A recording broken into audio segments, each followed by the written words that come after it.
காலை ஒளி. எழுதியவர் திருமதி டோரா எட்வின். உன்னுடைய முழு வாஞ்சையும் கவனமும் என்னை பிரியப்படுத்துவதிலேயே இருக்கட்டும். உனக்காக நான் வைத்திருக்கும் கிரீடத்தை பெற்றுக்கொள்ளும் வரை தொடர்ந்து ஓடு. தடைகளை பாராதே.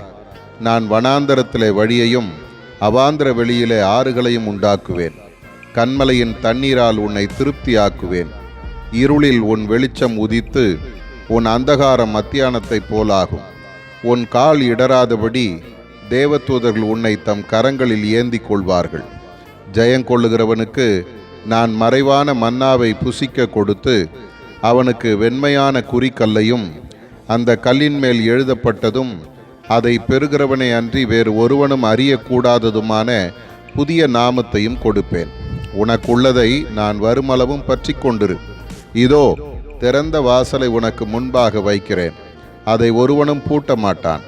என் பொறுமையை குறித்து சொல்லிய வசனத்தை நீ காத்து கொண்டபடியால் பூமியில் குடியிருக்கிறவர்களை சோதிக்கும்படியாக பூச்சக்கரத்தின் மேலெங்கும் வரப்போகிற சோதனை காலத்துக்கு தப்பும்படி நான் உன்னை காப்பேன். இதோ சீக்கிரமாய் வருகிறேன். ஜெயங்கொள்ளுகிறவன் எவனோ அவனை என் ஆலயத்திலே தூணாக்குவேன். அதினின்று அவன் ஒரு காலும் நீங்குவதில்லை. ஆதார வசனம்: ஆவியானவர் சபைகளுக்கு சொல்லுகிறதை காதுள்ளவன் கேட்க கடவன். வெளிப்படுத்தல் 2:29.